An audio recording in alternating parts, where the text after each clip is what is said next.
hacer, digamos, algunos comentarios sobre 2 o 3 delitos que ustedes estudiaron con él.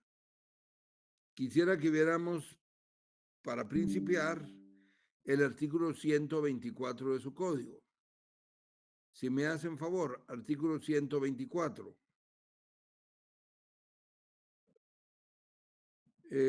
Si alguien me pudiera hacer favor de leer ese artículo. Artículo 124. Homicidio cometido en estado de emoción violenta.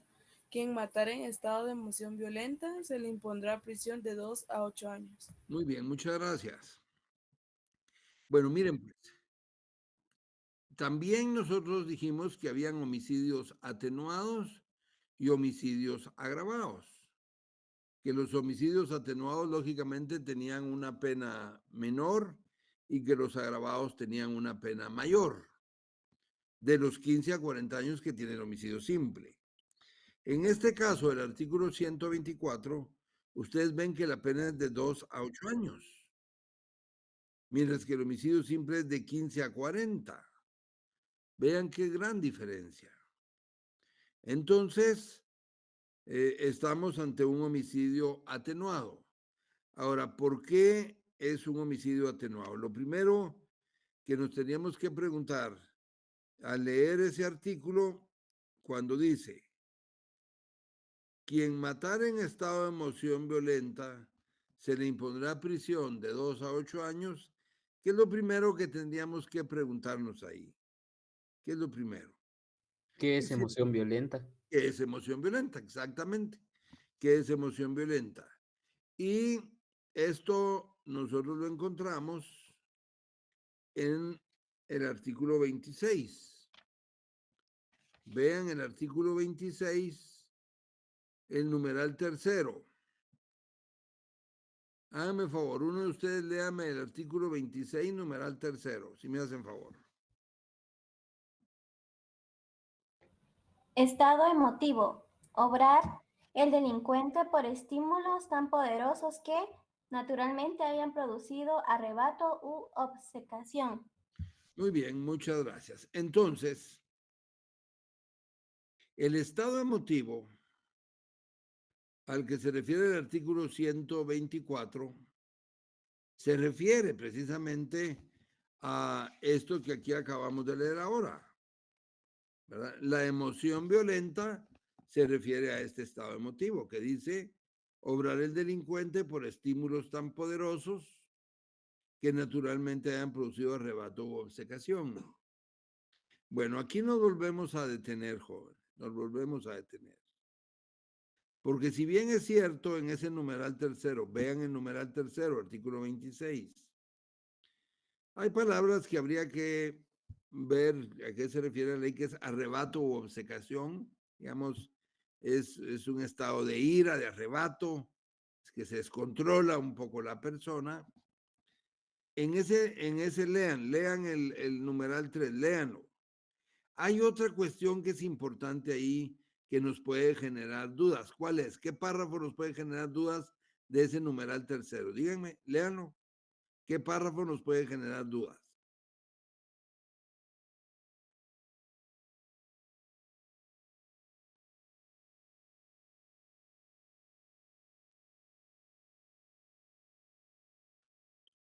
¿Qué piensan? Díganme. Lean el numeral 3.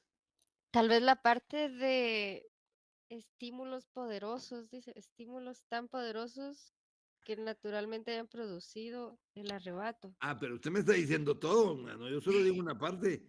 Usted me está leyendo Para, todo. licenciado, para mí la palabra obcecación.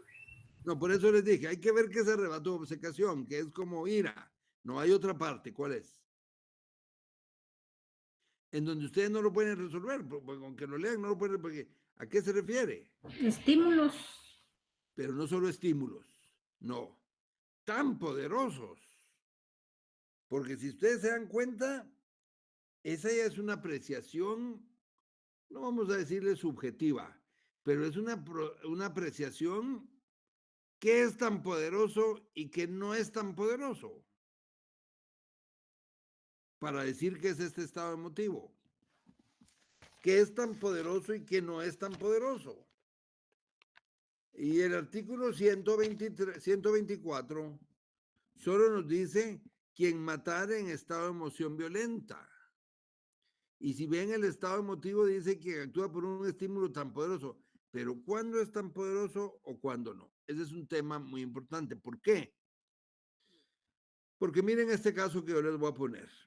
Dos jóvenes chocan sus vehículos, se chocan sus vehículos, se bajan del carro, se faltan el respeto, uno le pega una bofetada al otro, el otro saca su pistola y lo mata. Diríamos que esa es una emoción violenta, que es un homicidio en emoción violenta. Sí,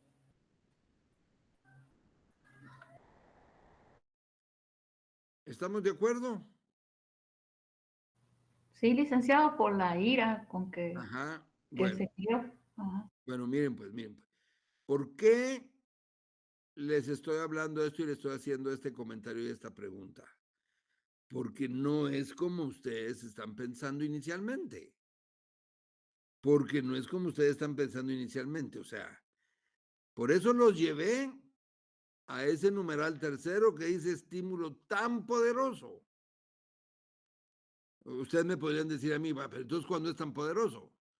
El tema es que esa emoción violenta no se refiere a que la persona esté enojada.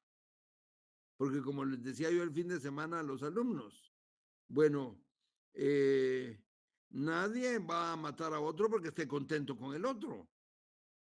Lo va a matar por un problema.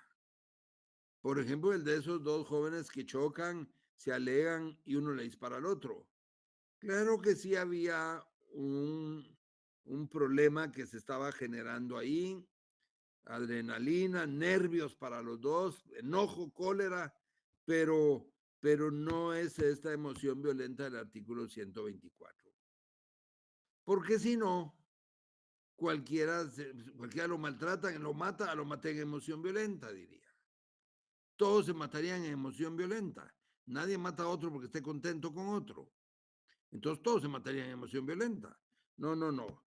Este homicidio en estado de emoción violenta, ese estímulo tan poderoso, se refiere a un estímulo que en realidad le genere un impacto psicológico a la persona. Por ejemplo, el padre que entra a su casa y encuentra a dos tipos violando a su hija de 8 años de edad. Ahí sí no hay para dónde. Es un impacto psicológico mental terrible. Y el padre saca su arma y les dispara a los violadores. ¿Verdad? Ese es un estímulo poderoso, esa es una emoción violenta que lo llevó a matar.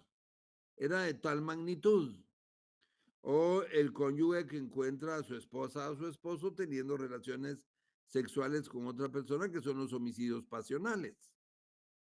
Entonces, pero ustedes todavía me podrían decir a mí, bueno, pero ¿quién va a medir quién va a medir el tan poderoso de esa alteración psíquica como para que encaje en esto o no encaje en esto? Bueno, el juez puede pedirle auxilio al INASIF, al Instituto de Ciencias Forenses, para que los psiquiatras o psicólogos de esa institución le dictaminen si el estímulo que recibió esa persona era normalmente adecuado para que una persona actuara violentamente, ya con esa emoción violenta. Entonces no vamos a ser nosotros los abogados, sino van a ser los psiquiatras o los psicólogos que determinan eso. Si ese estímulo era tan poderoso como para producir esa alteración en la persona. ¿Estamos de acuerdo hasta ahorita? Sí, licenciado. Sí, Licenciado. Bueno. Ahora bien, me detuve también en esto, regresé también a este punto por lo siguiente. Fíjense pues. Emoción violenta, dice el artículo 124, emoción violenta. Y el artículo 26 les dice estado emotivo que haya actuado por estímulos tan poderosos que le han producido esa alteración. Bueno, pero resulta que el artículo 23 del Código Penal nos dice quiénes son inimputables, que es un tema que ustedes ya saben. ¿Quiénes son inimputables? Díganme primero quién es inimputable. Los menores de El edad. menor de edad. Los menores de edad. ¿Quién más? Los interdictos. No, yo ya les Enfermedad dije que no mental. me digan interdictos, porque esa palabra es de derecho civil y no es lo mismo. Entonces, los Sí, menores, enfermedad ¿quién mental. otro? Los que padezcan de enfermedad mental, Mental. ¿quién otro? Licenciado, aquí dice transitorio. Puede ser en un momento determinado o Por eso. permanente. Por eso. Entonces, el artículo 23 les dice que son inimputables los menores de edad, los que padezcan de enfermedad mental o trastorno mental transitorio. O trastorno mental transitorio, que es temporal, como usted dice, es transitorio, es temporal, va. Entonces, ¿por qué les estoy hablando de esto? ¿Qué diferencia hay entre este estado emotivo del artículo 124 y el trastorno mental transitorio del artículo 23, o son lo mismo?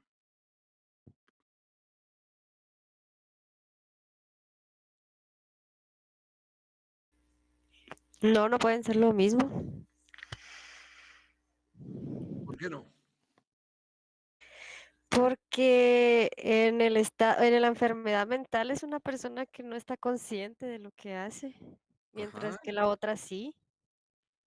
Pues miren, lo que está diciendo la compañera es correcto, es totalmente correcto. O sea, ¿qué diferencia hay entre la emoción violenta del artículo 124 y el trastorno mental transitorio del artículo 23, que son inimputables? Bueno, es que el artículo 23, cuando nos habla de un trastorno mental transitorio, es porque la persona pierde la capacidad de comprender lo que está haciendo. El inimputable ya no sabe lo que hace, pues está mal de la cabeza, pues no sabe lo que está haciendo. En cambio, el que padece trastorno, el que comete homicidio en estado de emoción violenta, él todavía sabe lo que hace. El padre que dispara sobre los violadores, ¿sabe lo que hace o no sabe lo que hace? Sí. Sí, Sí, claro que sí. todavía sabe lo que hace. Entonces no es inimputable. Él solo está actuando bajo un estado de emoción violenta que le rebaja la pena de 2 a 8 años, pero no es que sea inimputable porque todavía sabía lo que hacía. En cambio, el del trastorno mental transitorio, que también es un tema transitorio, le hace perder la capacidad de comprensión a la persona. Veamos esta diapositiva. Veamos esta diapositiva.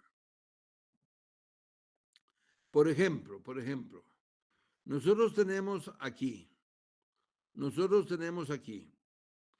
que como un homicidio en estado de emoción violenta, como elementos del homicidio tenemos, como elementos del homicidio en estado de emoción violenta tenemos, en primer lugar, ahí lo pueden ver ahora, la muerte de una persona, ¿ven? La muerte de una persona. En segundo lugar, una alteración psíquica de carácter temporal, que incide ahí dice que incide sobre la capacidad de razonamiento del autor, disminuyéndole su capacidad y voluntad de muerte. Bueno, en el homicidio en estado de emoción violenta hay una alteración psíquica que disminuye la capacidad del autor. Y en el trastorno mental transitorio, ¿qué es lo que pasa? Usen esa misma oración. ¿Qué es lo que pasa en el trastorno mental transitorio? Usen eso mismo. ¿Qué le cambiarían?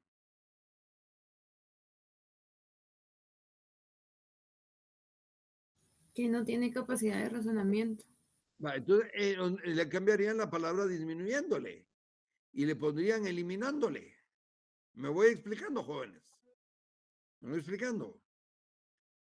En el trastorno mental transitorio, usando esa misma oración, ustedes le quitan la palabra disminuyéndole y le pondrían eliminándole. Porque entonces el trastorno mental transitorio es una alteración psíquica de carácter temporal que incide sobre la capacidad de razonamiento del autor, eliminando su capacidad.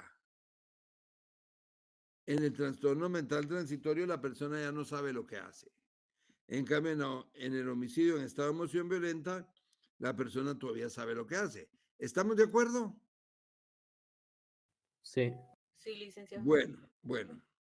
Entonces, no es lo mismo este trastorno mental transitorio que la emoción violenta del artículo 124. No es lo mismo, porque en una es inimputable, como lo dijo la compañera, no sabe lo que hace, y aquí todavía la persona sabe lo que está haciendo. Y tampoco crean ustedes que la emoción violenta es cualquier enojo. Es decir, imagínense pues que dos de un vehículo a otro vehículo, uno le toca la bocina al otro porque no pasa rápido y el otro le dispare. Y que va a decir, mire, lo maté, pero es que estaba en emoción violenta porque me tocó la bocina. No. No pueden ustedes confundir una molestia, un enojo con la emoción violenta a la que se refiere este artículo. Porque este artículo los lleva a ustedes al artículo 26 y el artículo 26 les dice que el estado emotivo es cuando hay un estímulo tan poderoso, no cualquier estímulo, sino todos se matarían y dirían pues es en emoción violenta. Bueno, si estamos de acuerdo y no tienen preguntas, yo continúo. Luego, ustedes vieron el homicidio en riña tumultuaria del 125. El homicidio en riña tumultuaria del 125. Aquí solo les quisiera preguntar lo siguiente. También en una clase el fin de semana me dijeron, mire, es que pasó un caso, no sé en dónde fue, si fue en Villanueva o dónde, en donde como que encontraron a un supuesto ladrón que cargaba una moto en un carro robada y cuando lo bajaron del carro y encontraron la moto, lo comenzaron a golpear. Supongamos que lo matan a golpes. Son unas 30 personas atacándolo y los matan a golpes. Les pregunto ahora, ¿ese sería un caso de homicidio en riña tumultuaria? Sí. Sí.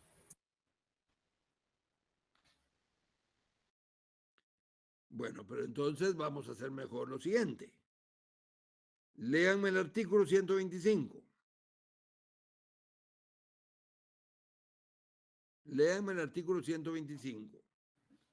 Artículo 125. Homicidio en riña tumultuaria. Cuando riñendo varios y acometiéndose entre sí confusa y tumultuariamente hubiere resultado muerte de una o más personas y no constare su autor, pero sí los que hubieren causado lesiones graves, se impondrá a estos prisión de 6 a 12 años, no constando quién o quiénes causaron las lesiones. Se impondrá a todos los participantes prisión de 2 a 6 años. Muy bien, va, muchas gracias, muy fina, muchas gracias.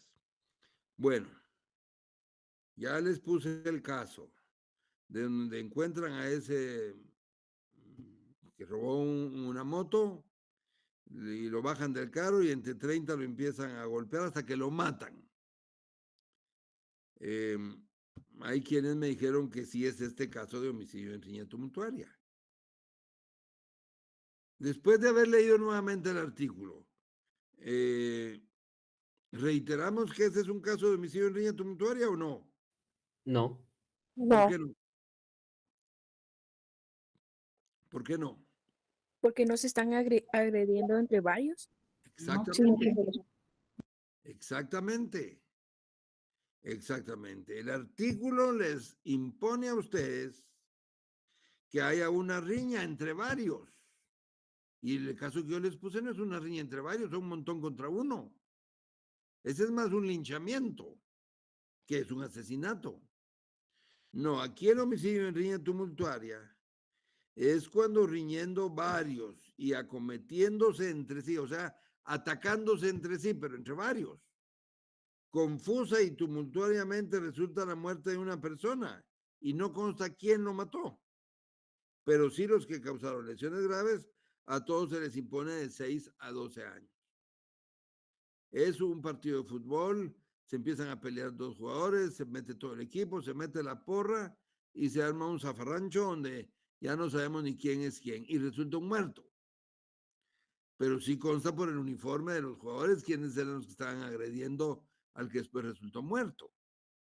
Y entonces les imponen la pena esta de 6 a 12 años por homicidio en riña tumultuaria.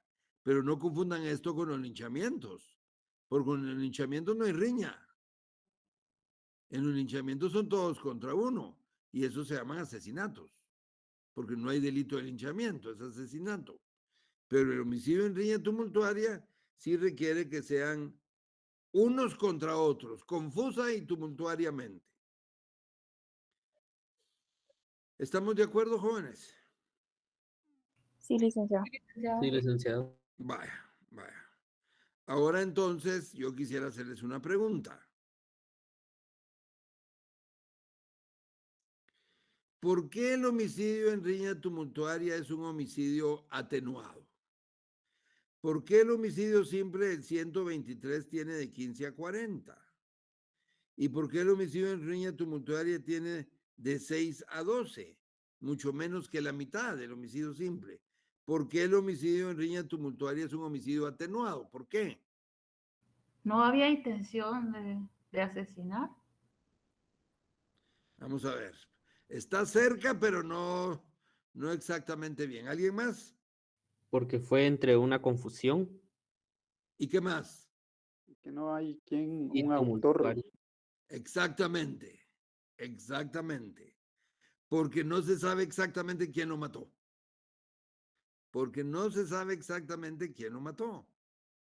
Se sabe que quiénes lo agredieron, porque eran todos contra todos, pero sí se pudo distinguir quiénes eran los que estaban agrediendo al que resultó muerto, pero no se sabe quién lo mató. Entonces se les impone a todos los agresores de 6 a 12 años. Y es atenuado porque no se logra determinar quién fue el que lo mató. ¿Verdad? Entonces aquí, como no se puede demostrar eso, les ponen a todos una pena más baja. Y es atenuado porque no se estableció quién era el autor. ¿De acuerdo? Sí, licenciado. Vaya, Sí. muy bien. Entonces, el homicidio preterintencional. El homicidio preterintencional ocurre lo mismo. Vamos a ver por qué estoy diciendo esto. Lean el artículo 126. Léanlo, por favor.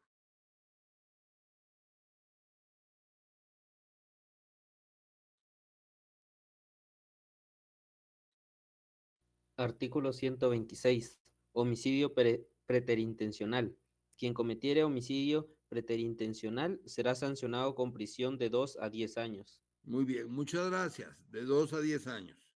Bueno, pero aquí nuevamente tenemos que ver entonces qué es preterintencional. Si en el 124 teníamos que ver qué es emoción violenta, aquí tenemos que ver qué es preterintencional. ¿Y qué es preterintencional, jóvenes?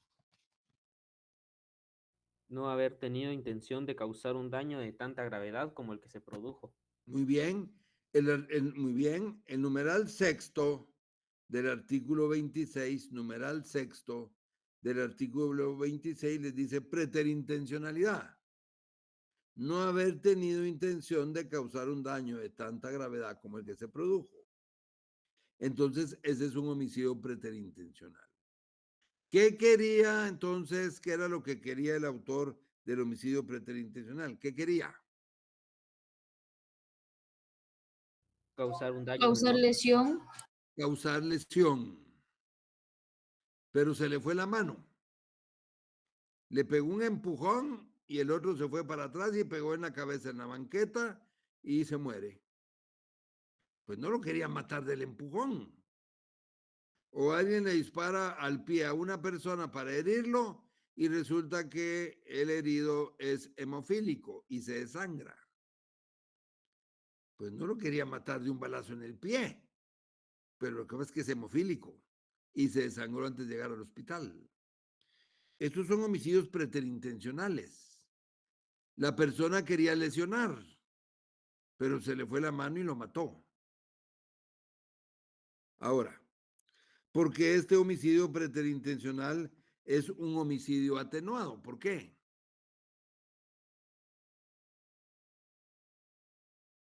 Porque no se tenía la intención de causar ese daño, sino que uno menor.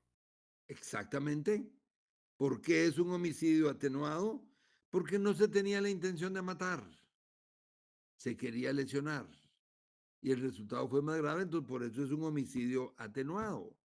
Porque no tenía la intención de matar. ¿Entienden, jóvenes? Son casos diferentes. Una cosa es el que planifica en la muerte de otra persona. Ese es un asesino por haber actuado premeditadamente. Y otra cosa es el que quiere golpear, herir y se le muere de una vez al que golpeó, sin que él quisiera la muerte. Es homicidio preterintencional y por eso tiene una pena rebajada. Quiere decir que hay veces que una persona quiere lesionar y mata. Y otras veces en que las personas quieren matar y solo lesionan. Al revés.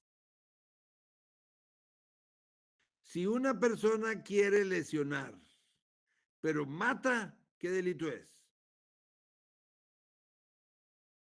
Homicidio preterintencional. Y si una persona quiere matar, pero solo lesiona, ¿qué delito es? Homicidio en grado de tentativa. Exactamente. Exactamente. Exactamente. Si alguien quiere lesionar y mata, ese es un homicidio preterintencional. Porque no quería matar, solo quería lesionar, pero mató. Es homicidio preterintencional. Y si es al revés, de que alguien quiere matar, actúa con intención de matar, pero solo lesiona, ese es un homicidio en el grado de tentativa. Muy bien. Bueno. ¿Alguna pregunta?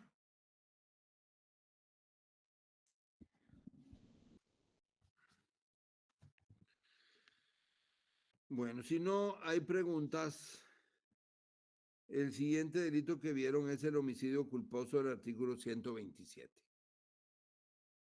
¿Por qué el homicidio culposo es un homicidio atenuado?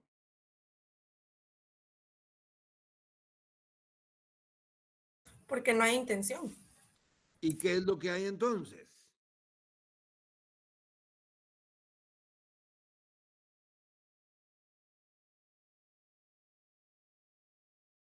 Falta de deber de cuidado. Muy bien. Muy bien. En el homicidio culposo es un homicidio atenuado porque, como dijo la compañera, pues no hay intención.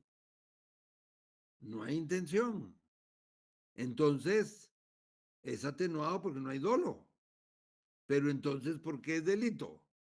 Porque la persona actuó sin cumplir con el debido deber de cuidado. Es decir, porque actuó por imprudencia, negligencia o impericia. ¿De acuerdo? No piensen que los homicidios culposos son solo producidos en hechos de tránsito. Quizá la mayor parte de casos se produce efectivamente los homicidios culposos por accidentes de tránsito, pero también puede ser por cualquier otra razón. El maestro de obra que deja caer un bloc desde el tercer nivel de un edificio y matan a un niño que iba pasando. Ese es homicidio culposo y no fue por tránsito. El que dispara, el que está limpiando su arma de fuego sin descargar el arma y se le va un disparo y mata a alguien. Ese es un homicidio culposo. El médico que llega a hacer una intervención quirúrgica ebrio y corta una arteria que no tenía que cortar y mata al paciente. Homicidios culposos. Todos son homicidios culposos. Entonces no piensen que los homicidios culposos solo son de tránsito. Es cuando se muere una persona, se mata a una persona sin intención de matarla, pero que fue por imprudencia, negligencia o impericia. Todos esos casos son homicidios culposos. Ahora bien, si Desgraciadamente, un señor padece una enfermedad que no se ha tratado. Es una enfermedad muy fuerte que es depresión. Y el señor sale y se tira a las llantas de un tráiler. Y el piloto del tráiler venía manejando a una velocidad moderada, correcta, pero se le tiró a las llantas y lo mató. ¿Ese es un homicidio culposo? No. No. Estamos de acuerdo en que no. Pero entonces, ¿cómo resuelven ese caso? Como caso fortuito. Artículo 22. Muy bien, el compañero, muy bien. Como caso fortuito, artículo 22. Exactamente. Porque ahí no había una falta de deber de cuidado. Ahí el resultado se produjo por mero accidente. Bueno. Luego tenemos la inducción o ayuda al suicidio, que es inducir a otro o ayudarlo a que se quite la vida, ¿verdad? Ayudarlo a que se quite la vida. Esa es una inducción al suicidio, aconsejarlo a que se quite la vida. Pues está dentro de los delitos contra la vida, porque lo está aconsejando que en verdad se quite la vida, hasta le está diciendo, mira, te presto mi pistola. Disparate, matate porque ya no tienes solución tus problemas. Yo te aconsejo que hagas esto. Lo está aconsejando mal, porque le está aconsejando que se quite la vida. Bueno, veamos entonces ahora el infanticidio. Artículo 129. Si me hacen favor de leer el artículo 129. Por favor. Artículo 129. Infanticidio. La madre que, impulsada por motivos íntimamente ligados a su estado, que le produzcan indudable alteración psíquica, matare a su hijo durante su nacimiento o antes de que haya cumplido 3 días, será sancionada con prisión de 2 a 8 años. Muy bien, muchas gracias, muy amable. Pongan atención a ese artículo. Véanlo, léanlo. Aquí también encontramos una alteración psíquica otra vez. ¿Ya vieron? Miren la diapositiva que tienen ahí. Ahí estamos hablando del homicidio en emoción violenta. Miren, una alteración psíquica. Artículo 124. Y miren aquí en el infanticidio 129. La madre que impulsados por motivos íntimamente ligados a su estado, que le produzcan indudable alteración psíquica otra vez. ¿Ya vieron? En el infanticidio, ¿quién es el sujeto activo? La mamá. La mamá, que tiene una alteración psíquica, no se olviden de eso. La mamá que tiene una alteración, pero es la madre, correcto. ¿Y quién es el sujeto pasivo en el infanticidio? Su hijo. Su hijo, correcto, pero que no haya cumplido 3 días de nacido. Que no haya cumplido 3 días de nacido, porque si no ya es otro delito. Entonces, es el caso de la madre, una madre que joven, que desafortunadamente también fue víctima de una violación. Y la violaron y quedó embarazada. Y tuvo a su hijo, y cuando lo ve ya que nació, resulta que le ve el rostro como el del violador. Y lo mata. La madre mata al niño. Bueno, ese es un infanticidio. La madre tenía una alteración psíquica. Es que ya tenía el trauma de la violación. Y se vio obligada a tener a su hijo. Posiblemente obligada, pues. Y entonces resulta que hasta lo ve parecido al violador y mata al niño. La mamá se va a la cárcel. Ese es un caso en donde la madre está alterada mentalmente, mata a su hijo que no ha cumplido 3 días de nacido y por lo tanto es un infanticidio. Por supuesto que pensábamos, hablando de esto con otros alumnos, lo complicado que puede ser para una mujer, una señora o una jovencita ser víctima de una violación de dos tipos, no solo ultrajada, humillada, golpeada, sino además embarazada. Y resulta que tiene que tener a su hijo. Es una cosa muy terrible, porque pareciera que fuera una doble victimización de la mujer. Fue víctima de la violación, pero además es víctima porque tiene que tener a su hijo. ¿Qué hay de contrapartida a eso? Que, como una película se denominaba, ¿y qué culpa tiene el niño? ¿Y qué culpa tiene el niño? Y la Constitución política garantiza la vida desde la concepción. La Constitución política dice que se garantiza la vida desde la concepción y no dice salvo en aquellos casos en donde el embarazo ha sido producto de una violación. Y entonces la madre no tiene otra salida que tener al hijo. Un tema muy discutible, porque entra en juego temas religiosos. Digamos, alguien podría decir, bueno, pero ¿cómo le van a quitar la vida a un ser que no tiene nada que ver en la violación? Él no fue el que hizo el acto. Y entonces quitarle la vida a un ser, y entra en temas religiosos, y entra en temas éticos. Pero complicado, porque la mujer ahí se convierte casi en un objeto que no solo fue objeto de un hecho sexual violento, sino además tener que cargar con un hijo que no deseaba, pues porque fue violada. ¿Entienden?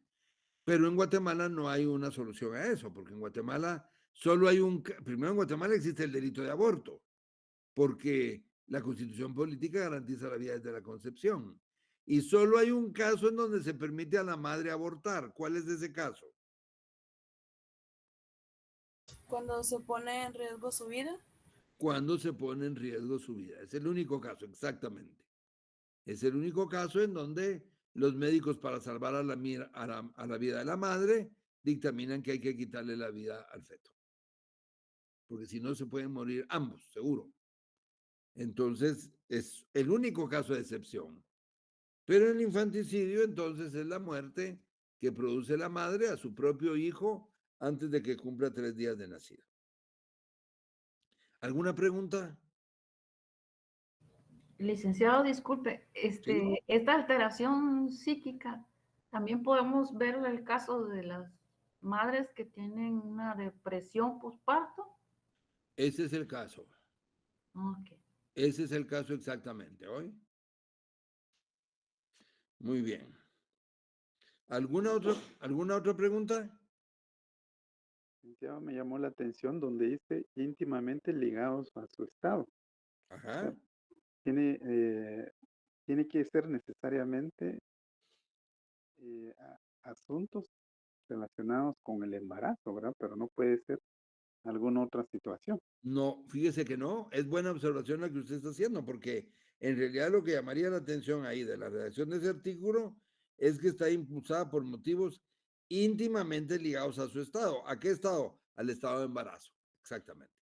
Por ejemplo, en el caso que yo les decía, la madre que luego de que nace el niño le ve la cara del violador. Está ligado a su estado de embarazo. ¿Por qué? Porque la embarazaron de una violación.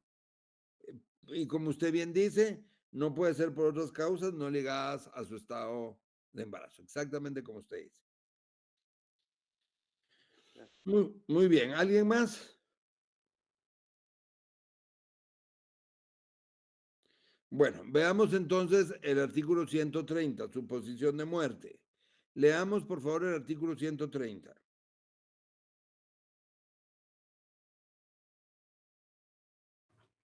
Artículo 130. Suposición de muerte. Quien maliciosamente se hiciere pasar por muerto o conociendo la existencia de proceso instruido con ocasión o con motivo de su fallecimiento, no se manifestare, será sancionado con prisión de 1 a 5 años. Muy bien, muchas gracias. Bueno, lo primero. ¿Qué le llama la atención de este artículo? ¿Qué le llama la atención? Incluso por la ubicación del artículo ahí donde está. ¿Qué le llama la atención?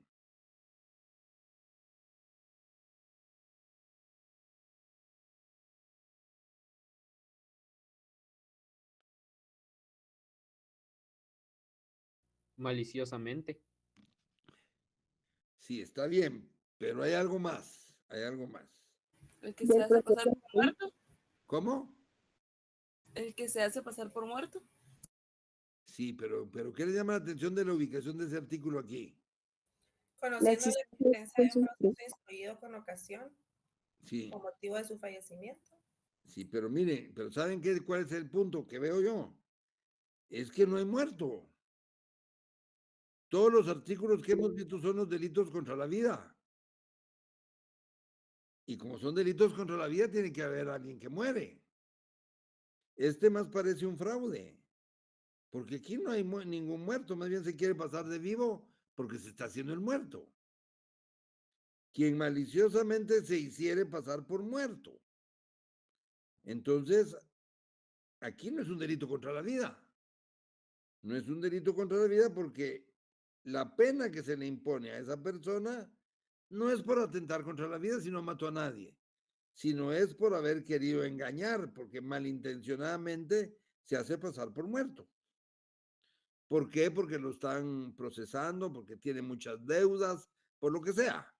Pero mejor se hace pasar por muerto. Yo conocí a una persona que viene y me dice, mire, tenía problemas legales y me dijo, mire, Lick, yo mejor me fui a Jutiapa ahora con el COVID y asenté una defunción como XX por el COVID.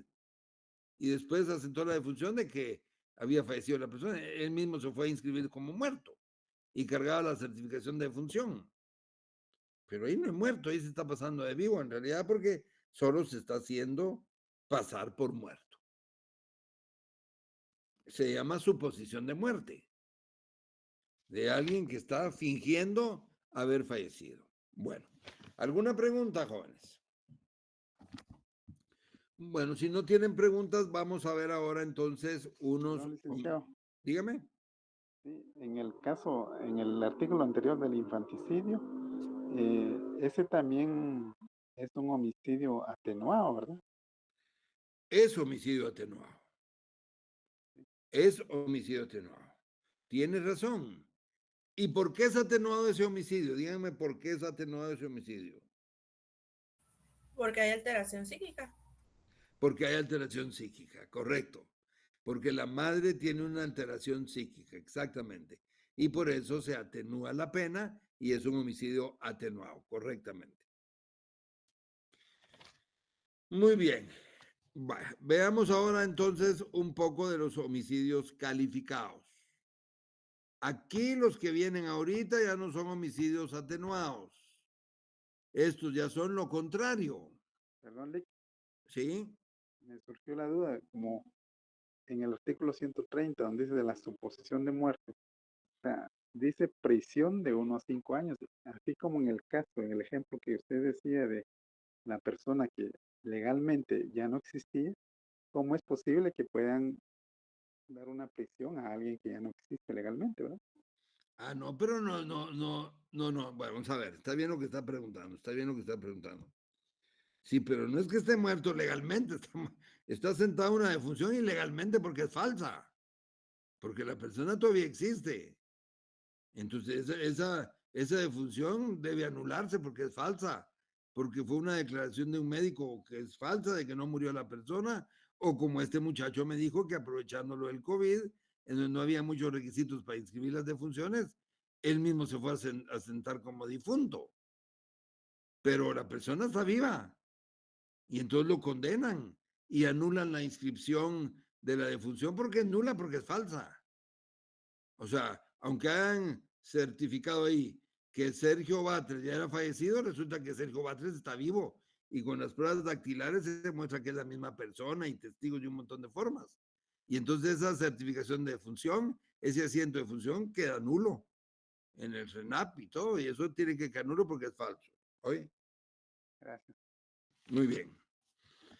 Bueno, veamos entonces ahora los homicidios agravados o calificados. Estos ya son lo contrario. Aquí las penas son más altas. Leamos el primero, el parricidio, artículo 131. Leámoslo, por favor. Léanme el artículo 131. Artículo 131. Parricidio.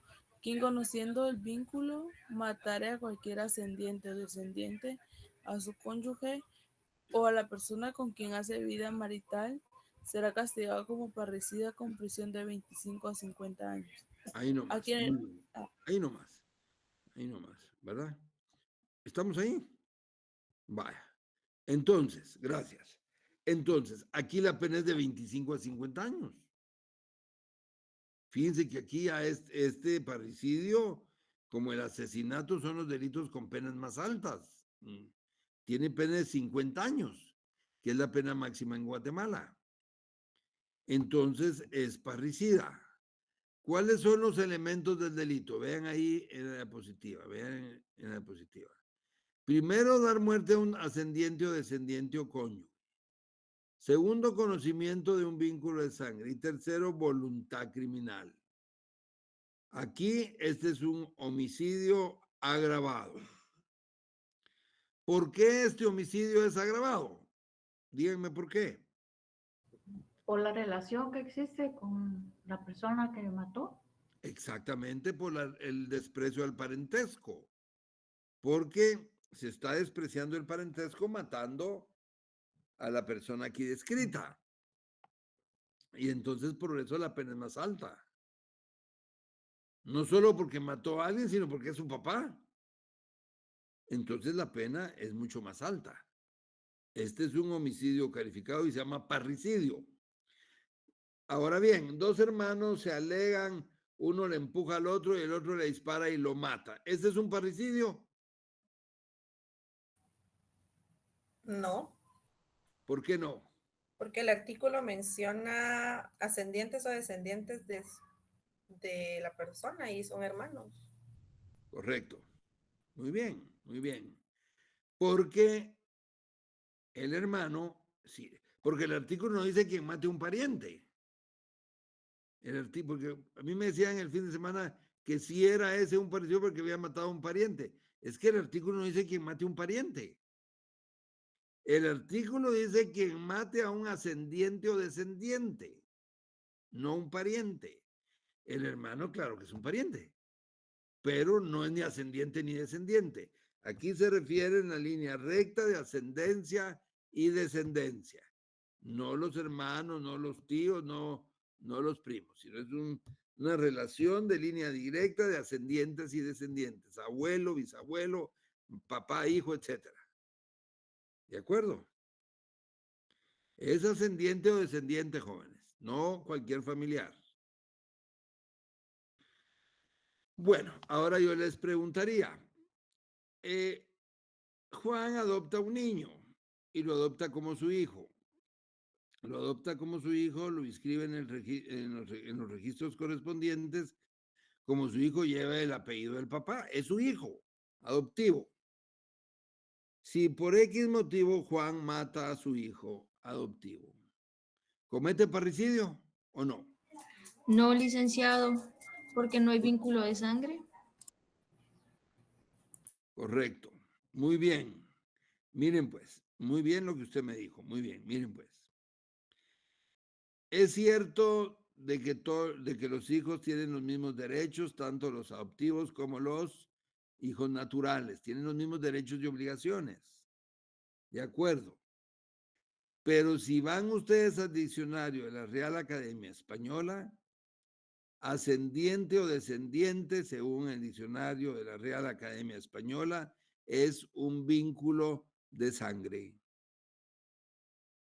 Y entre el padre adoptivo y el hijo adoptivo no hay vínculos de sangre. Su hijo tiene todos los derechos, igual que todos los hijos, pero no quiere decir que sea hijo de sangre, porque no es hijo de sangre, es hijo adoptado. Entonces, esa palabra ascendiente o descendientes, esas palabras significa vínculo de sangre. Y por lo tanto, ahí no habría parricidio, sino podría ser un homicidio o un asesinato. Bueno, ¿alguna pregunta? No, licenciado. Va. Veamos entonces el delito de asesinato, artículo 132. Si me hacen favor de leerlo, artículo 132.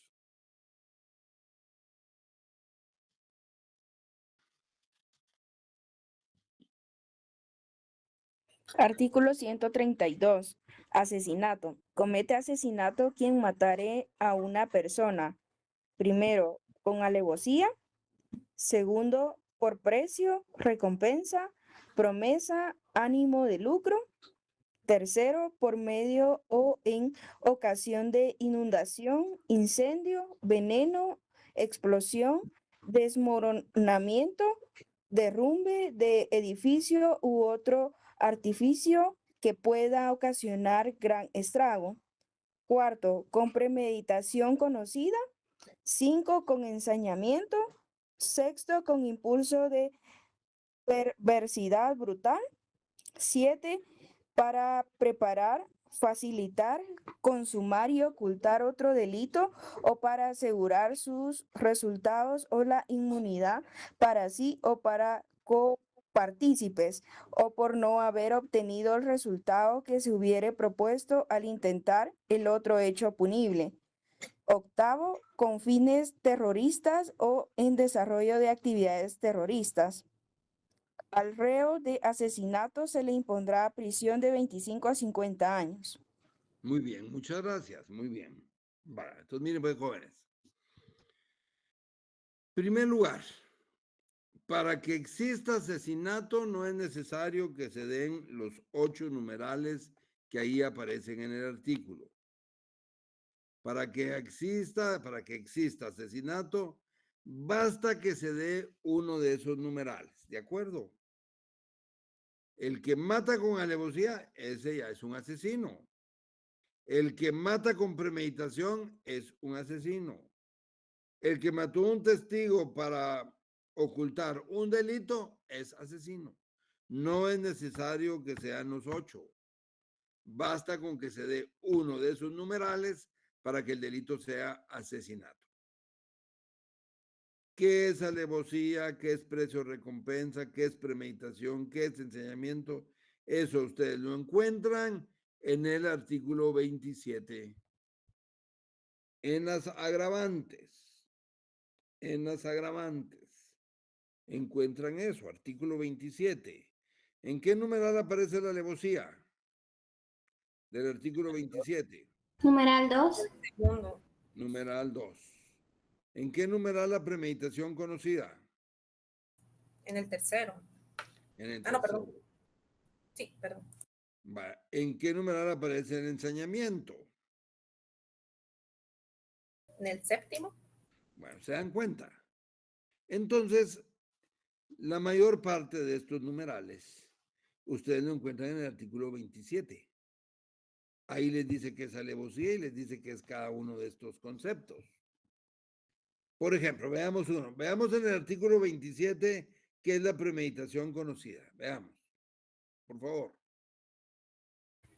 Premeditación, obrar con premeditación conocida. Hay premeditación conocida cuando se demuestre que los actos externos realizados revelen que la idea del delito surgió en la mente de su autor, con anterioridad suficiente a su ejecución para organizarlo, deliberarlo o planearlo, y que en el tiempo que medió entre el propósito y su realización, preparó esta y la ejecutó fría y reflexivamente.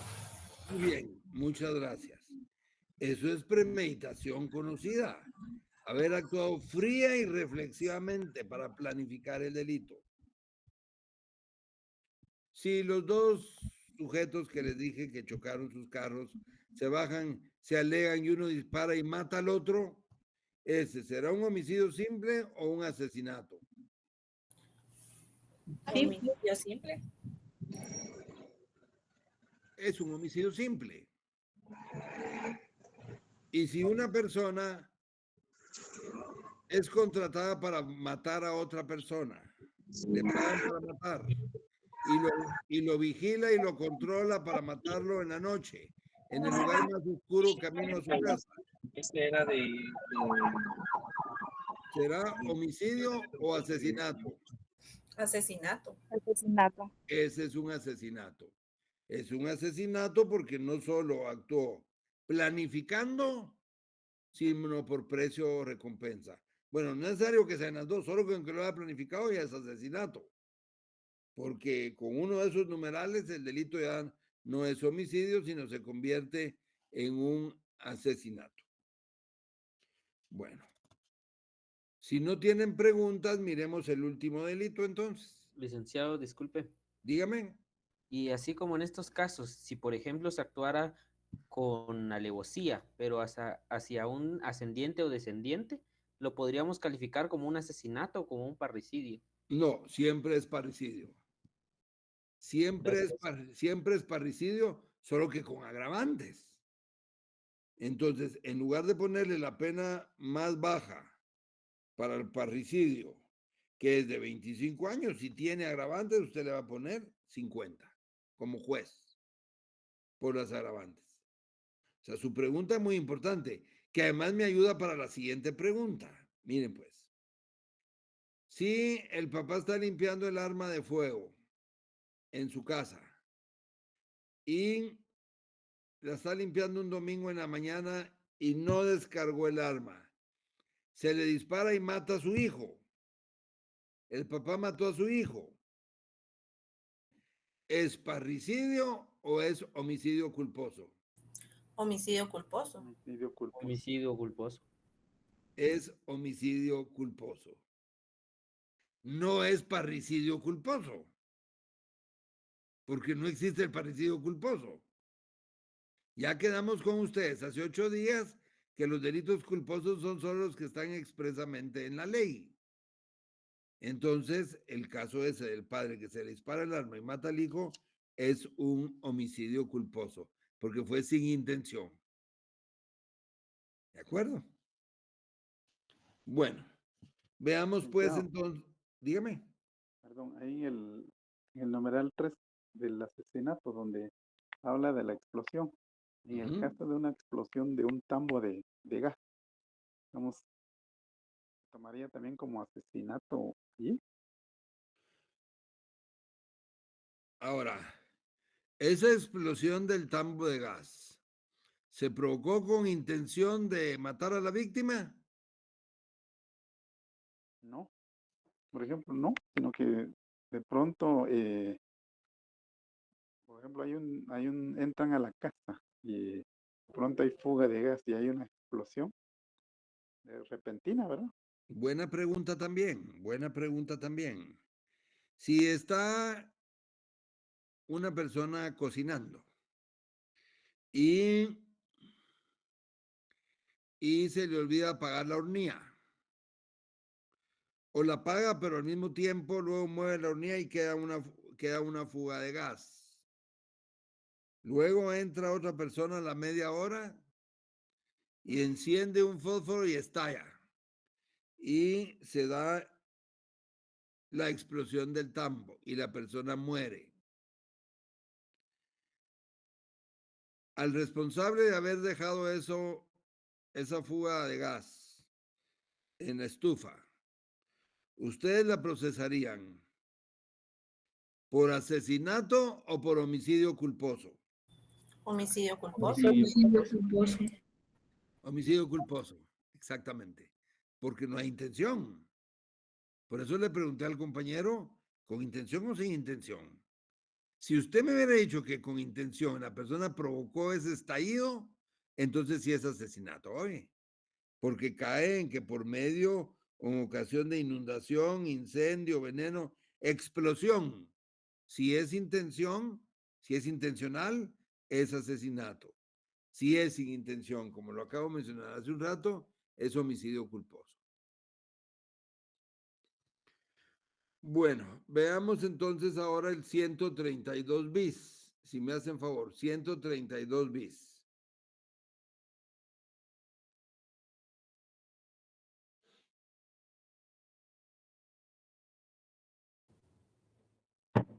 Artículo 132 bis. Ejecución extrajudicial.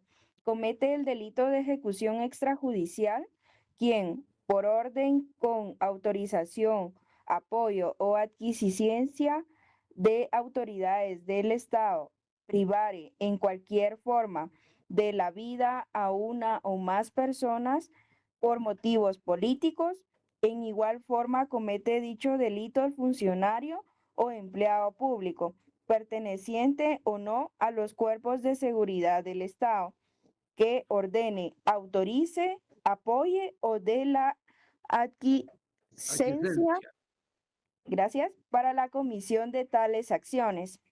Constituye delito de ejecución extrajudicial la privación de la vida de una o más personas, aun cuando no medie móvil político, cuando se cometa por elementos de los cuerpos de seguridad del Estado, estando en ejercicio de su cargo, cuando actúen arbitrariamente o actúen con abuso o exceso de fuerza. Igualmente cometen delito de ejecución extrajudicial los miembros o integrantes de grupos o bandas organizadas con fines terroristas, insurgentes, subversivos o con cualquier otro fin delictivo, cuando como resultado de su accionar resultar en la muerte de una o más personas. El reo de ejecución extrajudicial será sancionado con prisión de 25 a 30 años. Muy bien, muchas gracias. Entonces, aquí la ejecución extrajudicial es otro homicidio calificado o agravado que se da cuando las fuerzas de seguridad, alguien ordena que se dé muerte a una persona.